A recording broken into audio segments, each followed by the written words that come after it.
Hello and welcome back to my channel. I am glad to have you here. If this is your first time, make sure you hit that subscribe button and go ahead and click the notification bell so you do not miss an episode. Today I'm talking about my journey inside this April Showers Challenge. Last week I talked about my very first day. I shared with you a day in the life. But today I want to kind of go through a little bit more in depth about the challenge itself, what I've learned, what's been happening. We are almost at the end of April, and I wanted to share with you some of the things that I've learned. And then next week I'll follow everything up with how the whole month went, and I'll share with you some highlights. But today, if that sounds like something you're interested in, let's go ahead and dive right in, because there are a couple of things that I definitely want to make sure that I share with you about how this challenge has gone. Number one, I want to share with you why it came about in the first place. Number one thing is I wanted to really make a difference, do something different in my life to get a different result. I've been operating sort of the same way for a very long time, and I have seen great progress doing it that way, but I wanted to kick things up a notch and scale myself, not only personally and in my business, but just mindfully and spiritually as well. So I wanted to kick things up a notch. And so I decided that just like that saying says, April showers bring May flowers, I wanted to tackle some of these harder things that I haven't wanted to do in the past to see if I could get some really good results for May, or May flowers, right? So I wanted to share with you some of the things that have been happening. So the first thing is I say that I've been exposed. Okay, what do I mean? Do you know how you think you are doing something right and you are operating as such, only to find out that you've been doing things based on your limited knowledge of that thing, and that it wasn't always the right way, or it wasn't necessarily the best, most efficient, effective way to get something done? Well, that happened to me.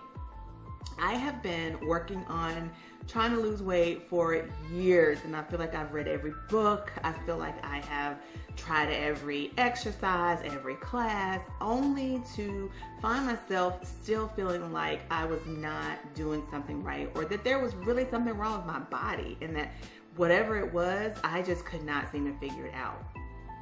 Well, guys, let me just tell you, I stumbled upon Plentiful Kiki on YouTube because she had beautiful, beautiful food on her channel. I mentioned her in the last video, and so I started watching her video on 5 meals that'll help you lose weight, or 5 dishes, and I was like, as time went on, I started to think, none of this food has meat in it. What is that about? And so I kept watching because the food was just so pretty. Anyway, long story short, part of my April Shower Challenge was to try a more plant-based diet. Now, I am not trying to say that I am a vegetarian or anything, but I was like, you've tried everything else, and I had some preconceived notions about what a vegetarian diet would look like, and based on those preconceived notions, I had all of my objections for why it just would not work for me. But once I saw Plentiful Kiki, I realized that the food is not necessarily what I thought it was going to be, and that I could really enjoy myself with some of the dishes that I saw her eating. I felt like, I could really, really do this. And so I had to let go of that. I was exposed. Like, my limited understanding of things was exposed. I didn't know as much as I thought I did. And a little bit later in the video, I'll share with you some resources that sort of helped me come to that conclusion. But suffice it to say that based on some of the things that I have done throughout my April Shower Challenge with my diet, has yielded some huge results in my health. And I'll get to that in another video when we talk about sort of how all things went with this challenge. So I started to do something a little bit differently with my diet and saw amazing results. And I am really excited about that. So I was exposed. That's the first thing. My ignorance to a more plant-based diet was exposed, and I realized that I didn't know quite as much as I thought I did, and that in learning and taking the opportunity to challenge myself, I was able to learn something new and incorporate something that has been very, very beneficial to my health. Now, the next thing, I have been tested, y'all. Oh my goodness. Okay.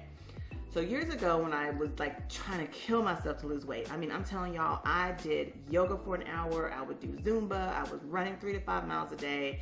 I was doing this diet or that diet, trying to minimize what I was putting in my body, thinking that just killing myself was going to get it done. I've done Weight Watchers. I've done Jenny Craig. I've done all of them. And really it is not exactly what my body needed. And so I decided during this challenge that I was going to really make a heartfelt effort to do yoga again. I used to do yoga and I would go to the gym, and I cannot remember my instructor's name. I loved her so much. And I would tell her during the poses, I was just like, oh my God, I hate you so much. When are you going to let this pose go? Oh my God, I'm ready to get out of this pose. But then after the actual yoga practice, that hour-long practice, I felt so good, like jelly, you know, like my muscles were more, you know, lubricated, and I felt just loose and free.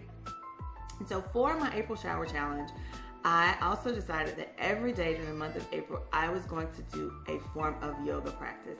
It didn't have to be an hour long. As a matter of fact, guys, it's only been about, the longest I've done is probably 30 minutes. And it's really good. But there are some days my schedule just doesn't allot for 30 minutes. And so a 5-minute practice or some breathing exercises that I do before bed still qualifies as my yoga practice for the day. But I've been tested because I was reminded that in those poses, it's not about just moving your body, it's about the breathing and being present. And so in those poses, I was tested to only be in the moment, only take time to enjoy that practice during that time. So I did not like kill myself thinking about what I had to do after the practice or what had just happened before the practice. I tested myself to give myself the gift of the present. So the time that it was going to take me to do that practice, whether it was 5 minutes or 25 minutes, I was gifting myself that time to be present during that time. And so my breathing, my thoughts, whenever I felt my mind shifting and moving towards something else besides that moment, I would breathe and I would count and I would think about the muscles that I was moving, and I would think about how I can stretch it a little bit harder or how it was going to feel so much better. But I really pushed myself to be in the moment right then during that practice. It was a test, guys, because I have so much going on. And obviously we only have a limited amount of time. So I had to really, really make sure that I was staying present and staying in the moment. The other way I was tested was there were days that I did not want to do yoga. There were days that it ended up being late at night and I realized that I had not done my devotion for the day, or that there was a practice inside my business that part of this program that I am doing, that I've made a challenge to myself to stay in that and be in that program every single day. And it would be 11 o'clock, sometimes 12 o'clock. And I would think, oh, I had not gotten to that yet. But I would make myself do something in that area because it was like a test. Like, you're not going to pass the test at the end of the month if you have not done this thing every single day. So I made myself go to whatever it was I hadn't done, get it done within the time frame of that day, because that's what I promised myself. So I made myself do it. It was a test and I wanted to pass the test and I wanted to make a good grade. So I made sure that I am doing those things that I have challenged myself in those areas every single day for the month of April. So we are towards the end of April now as I record this video, and I can say with honesty and sincerity that everything that I challenged myself with, mind, body, spirit, and business, I have been actively pursuing that every single day of the month. So not only was I exposed with my preconceived notions, but I was also tested. And then lastly, I've been strengthened so much. Have you ever heard the expression, it takes 21 days to develop a habit? Well, I was doing some research on that, and it is actually 66 days or more to change a behavior. And I believe this wholeheartedly because though I've started this challenge for the month of May and I do see results from some of my actions, I also recognize that it is going to take an extended period of time beyond the month of April to help me see even more results towards the goals that I have for myself for this year. So even though the challenge may be over at the end of April, the activities inside the challenge, I think I'm going to definitely continue because I want to see behavior change. So I'm going to extend myself these 66 days and really try to make this thing stick so that I can continue to see the progress that I want to see. I'm making huge strides. I'm really, really excited about it in my health, like I mentioned, in my mindset. Oh, wow. I think, at the end of last year, I talked about two of my biggest lessons was done is better than perfect. And then also I have to be willing to fail fast and fail forward. And I love those two lessons. And it really did shift my mindset. That's why my podcast is now called the CEO Mindset and not just PB and Style, because I recognize throughout the program that I'm in actually that personal branding is not really what I want to share with the world because that's not all there is. It's really the leveraging of who you are and understanding how you should navigate and operate within this world, not only in your business, but in your life, not only in your life, but in your career. And so I am really excited about the mind shift that's happened during this challenge and as part of the reasons for doing the challenge in the first place. If you've not listened to my podcast from last week, I talked about why I think it's so important for you to challenge yourself. If you don't do the April shower challenge, find a challenge to do for yourself in May. And then I also have the CEO Mindset Challenge, which is an amazing, amazing challenge that really helps you start thinking about the things that you need to be thinking about to be a more effective, efficient, and aware leader. No matter what category, whether it's your business, your career, or in your personal life, the tools and techniques that I share with you in this mindset, in the CEO Mindset Challenge, are going to be very helpful because you need to be the CEO in your life to consistently evolve and be open to failure and failing fast. That's what that CEO stands for. So if you want to grab that challenge, I'll make sure that it's in the description below. If you are a business owner, however, I do also have a guide. My BU guide is a great way for you to go through some of these steps in identifying your personal brand and then learning what that could look like for you to leverage it no matter where you are, whether it's business, personal, or your career. The tips and techniques I share in that guide will be very helpful for you. I'll also link that in the description below because I promise you, you will be you'll be amazed at how leveraging who you are in all these different areas will help you start to achieve some of the goals. And if you're like me, there are sometimes you feel like there are some pieces of the puzzle missing that aren't allowing you to see your success. And it could very well be that you have all the pieces of the puzzle, but you're just not sure how to put those pieces together yet. So both of those resources that I just shared with you, the CEO Mindset Challenge and the BU Guide, are going to be very helpful in helping you to get there.